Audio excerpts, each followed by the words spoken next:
ప్రతి ఉదయం యేసుతో ఆశీర్వాదముల సమయం. ప్రతి ఉదయం యేసుతో ఆశీర్వాదముల సమయం. రోజుకు సరిపడ జీవాహారం, రోజుకు సరిపడ జీవాహారం, ప్రతి స్థితిలోను సగు విజయం, ప్రతి స్థితిలోను సగు విజయం. ప్రతి ఉదయం యేసుతో ఆశీర్వాదముల సమయం. షలోం. ప్రభునందు ప్రేమైన వారలారా, దేవుని మాటల మాధుర్యాన్ని ఆస్వాదించడానికి మరొక మారు ఈ ఉదయకాలన ప్రభు అయిన యేసు నామంలో మీకు శుభములు తెలియజేస్తూ మిమ్మల్ని ఆహ్వానిస్తుంటున్నాను. హెబ్రీలకు రాసిన పత్రికలో 12వ అధ్యాయంలో 15 నుంచి 17 వచనాల వరకు పౌలు ఈ విధంగా రాస్తుంటున్నాడు.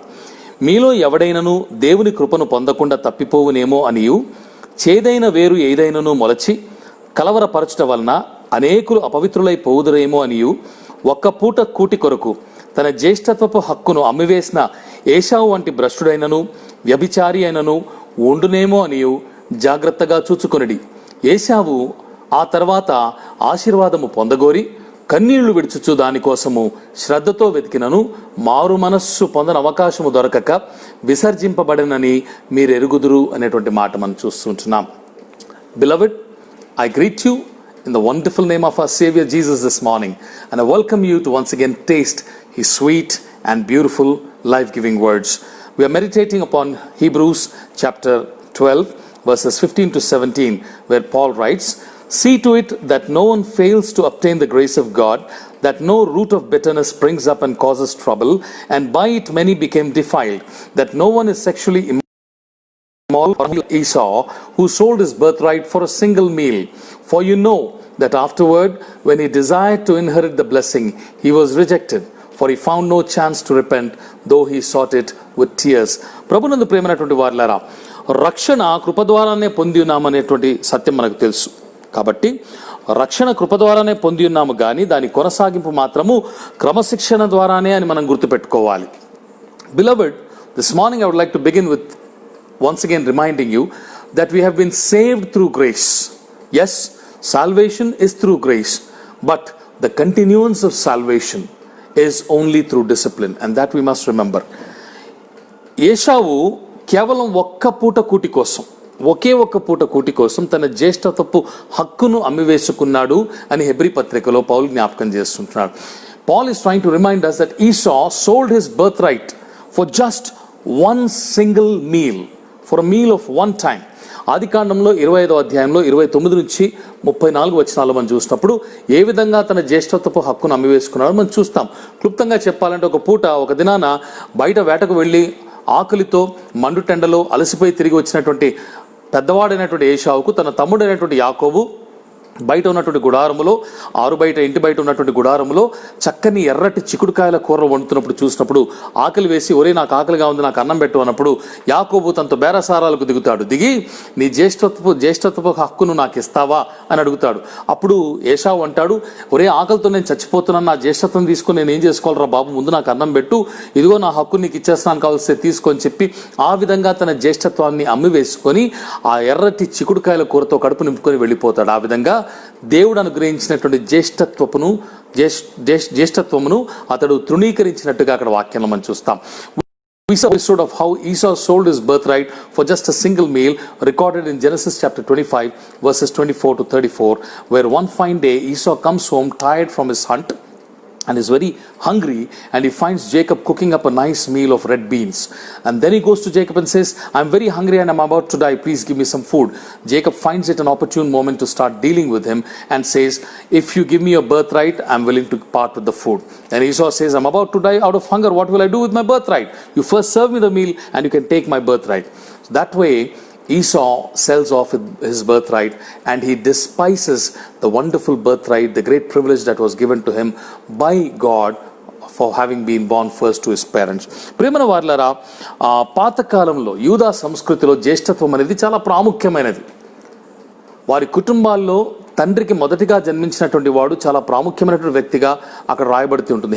హెబ్రీ భాషలో డెకోరా అంటారు జ్యేష్ఠత్వాన్ని, లేకపోతే జ్యేష్ఠత్వపు హక్కును డెకోరా అంటారు. అంటే మొదట పుట్టిన వాడికి ఆస్తి పంపకాలు జరిగినప్పుడు తండ్రి యొక్క భాగం అంతట్లో కూడా రెండంతలు ఆస్తి తనకి ఇవ్వాలి, ఎక్కువ శాతం మొదటి వాడికి వెళ్ళాలనేటువంటి ఒక సంస్కృతి వారికి ఉండేది. ఇది నాలుగు కూడా చాలా దేశాల్లో విభిన్నమైన సంస్కృతుల్లో అలవాట్లు ఉంటున్నాయి. ద్వితీయోపదేశ కాండంలో 21వ అధ్యాయంలో 15 నుంచి 17 వచనాలు కూడా మనం చూసినప్పుడు దేవుడు అనేటువంటి యెహోవా చెప్పినటువంటి మాటల్లో అక్కడ ఒకటికి ఒకవేళ ఇద్దరు భార్యలు ఉన్నట్లయితే ఒకదాన్ని ప్రేమించి ఇంకో దాన్ని ద్వేషించినట్లయితే, ద్వేషించిన దానికి మొదటి కుమారుడు జన్మించినట్లయితే, ఒకవేళ ఆస్తి పంపకాలు జరిగేటువంటి సమయంలో ప్రేమించిన దాని కుమారుడు రెండవ కుమారుడుగా రెండోసారి పుట్టిన వాడైనప్పటికీ కూడా వాడిని జ్యేష్ఠుడిగా ఎంచకుండా ద్వేషించినటువంటి దాని కుమారుడినే జ్యేష్ఠుడిగా ఎంచి తండ్రి తన ఆస్తంతట్లో కూడా రెండంతల భాగం అతనికి ఇవ్వాలి అనేటువంటి సత్యాన్ని అక్కడ చూస్తాం. Beloved, we see that in the Jewish culture of ancient times, birthright was considered of paramount significance.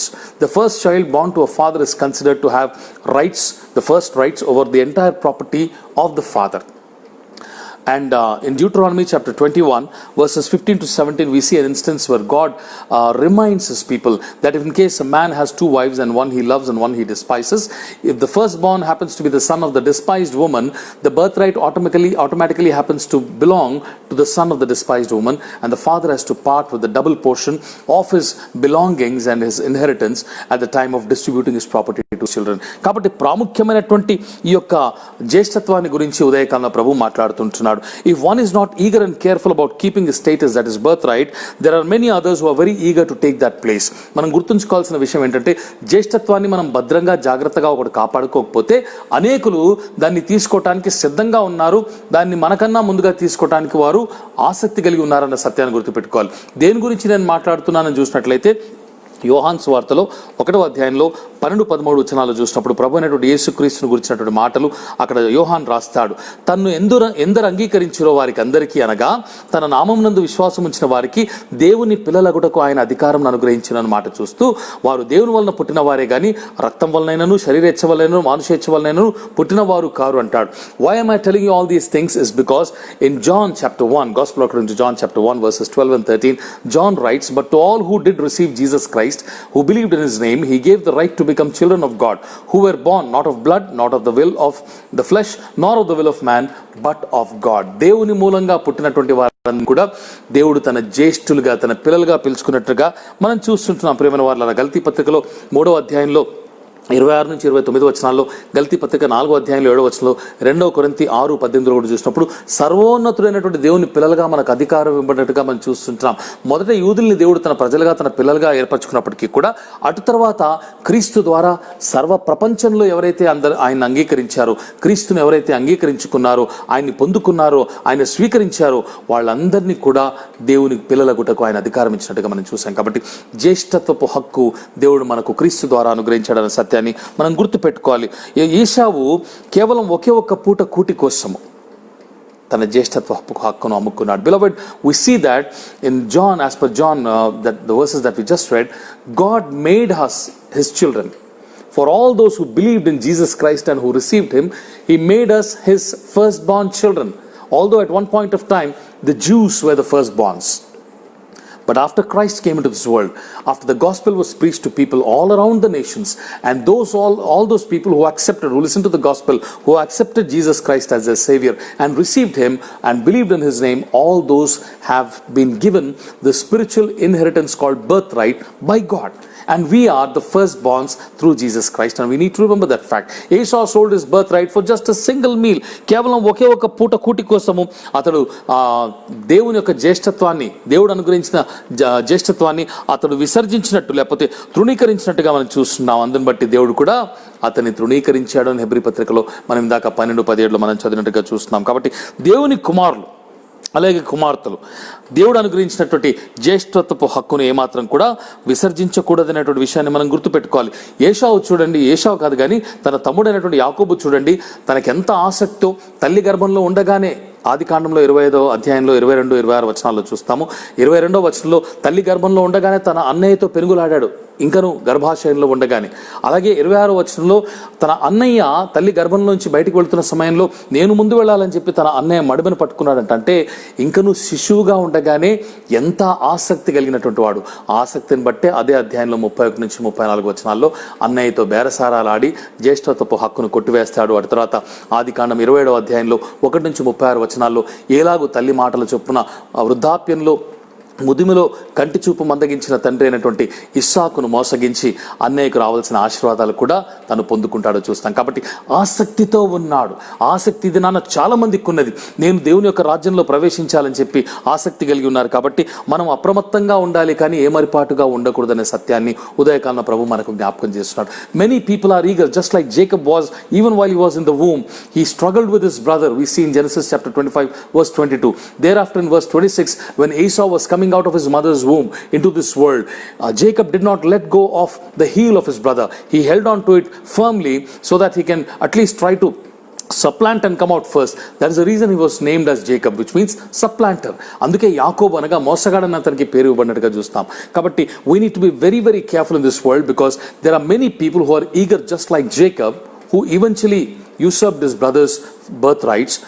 In the same chapter verses 31 to 34, and later on in chapter 27 verses 1 to 36, we see how he listens to his mother's advice and he cheats his aged father Isaac, whose eyesight has dimmed at that point in time. He goes in the garb of Esau and he cheats him and even takes all the blessings that were due for Esau.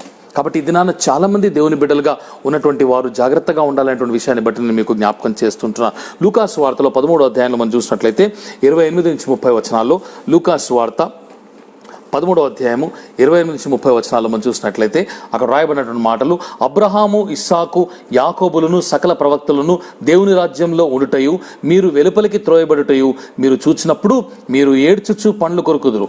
మరియు జనులు తూర్పు నుండి, పడమటి నుండి, ఉత్తరం నుండి, దక్షిణం నుండి వచ్చి దేవుని రాజ్యమందు కూర్చుందురు. ఇదిగో కడపటి వారిలో కొందరు మొదటి వారగుదురు, మొదటి వారిలో కొందరు కడపటి వారగుదురు అనేటువంటి మాట చూస్తున్నాం. అబ్రహాము, ఇస్సాకు, యాకోబు దేవుని రాజ్యంలో. యాకోబు తను చేసినటువంటి పని మోసం అనేటువంటి ఆ మాట మనకు అనిపించినా కూడా తన ఆసక్తి అక్కడ బయటపడుతుంది. అందుని బట్టి దేవుని రాజ్యంలో ఉన్నాడట.